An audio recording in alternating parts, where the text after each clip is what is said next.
তবে যদি দুরূদ শরীফ আরো বাড়ায় দাও, ঠকবা না, তুমি জিতে যাবা। উবাই ইবনে কাব এবার বললেন, ইয়া রাসূলুল্লাহ, তাহলে ফান্নিসফ, তাহলে এক কাজ করি, আমার সমস্ত জিকির আজকার দোয়া দুরূদ দুই ভাগ করি।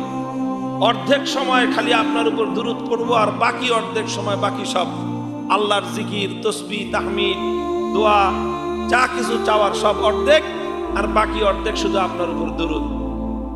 আল্লাহর নবী বললেন, মা শিতা, করলে করতে পারো। ফাইন জিত্তা ফাহুয়া খায়রুল লাকা, তুমি যদি আরো বেশি আমার উপর দুরূদ পড়ো তাহলে সেটা তোমার জন্য আরো বেশি ভালো হবে। উবাই ইবনে কাব বলেন, তাহলে হুজুর এক কাজ করি, 3 ভাগের 2 ভাগ খালি আপনার উপর দুরূদ, আর 1 ভাগ বাকি সব আল্লাহর জিকির, আল্লাহর তাসবিহ, আল্লাহর প্রশংসা, নিজের জন্য দোয়া, নিজের আপনজনদের জন্য দোয়া, নিজের বাপ মা, ছেলে সন্তান সবার জন্য দোয়া, সব মিলায়ে 3 ভাগের 1 ভাগ, আর দুরূদ শরীফ হলো 2 ভাগ। এটা করি। আল্লাহর নবী বললেন, মা শিতা ফাইন জিত্তা ফাহুয়া খায়রুল লাক, করলে করতে পারো, তবে যদি তুমি দুরূদ আরো বেশি পড়ো, ঠকবো না, তুমি জিতে যাবা, আরো ভালো হবে তোমার জন্য।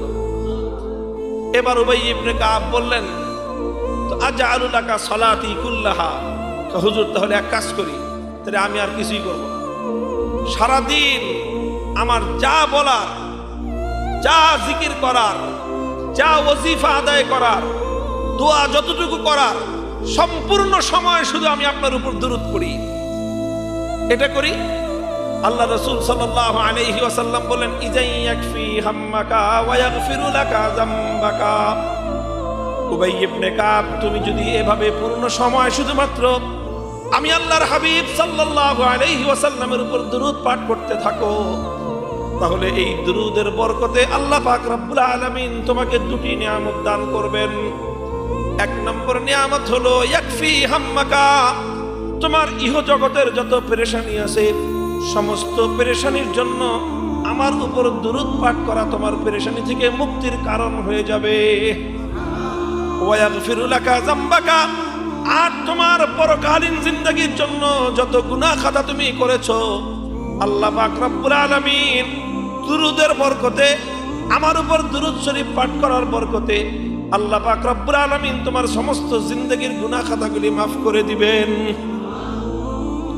অর্থাৎ আল্লাহ রাসূল বোঝালেন যে তুমি চাইবা তো আল্লাহর কাছে, হয় দুনিয়া চাইবা না হলে আখিরাত চাইবা। এই তো দুনিয়ার সুখ চাইবা আর আখিরাতে জান্নাত চাইবা, আখিরাতে আল্লাহর কাছ থেকে জাহান্নাম থেকে নাজাত চাইবা, এই তো তোমার চাওয়া।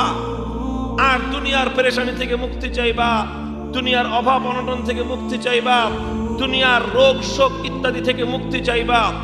তুমি যদি কোনো কিছু না চাও, আল্লাহর কাছে নিজের জন্য একটা দোয়াও করলে না, শুধুমাত্র হাত তুলে আমি আল্লাহর পয়গম্বরের উপর দুরূদ পাঠ করতে থাকলাম, তাহলে একজন মানুষ চোখের পানি ছেড়ে দিয়ে আল্লাহর কাছে নিজের জন্য ভিক্ষা চাইলে আল্লাহ ওই ভিক্ষুককে যেই পরিমাণ দান করেন, যে ব্যক্তি শুধু আল্লাহর হাবিবের উপর দুরূদ পাঠ করতে থাকে, দুরূদের বরকতে আল্লাহ পাক তাকে আরো বেশি দান করেন।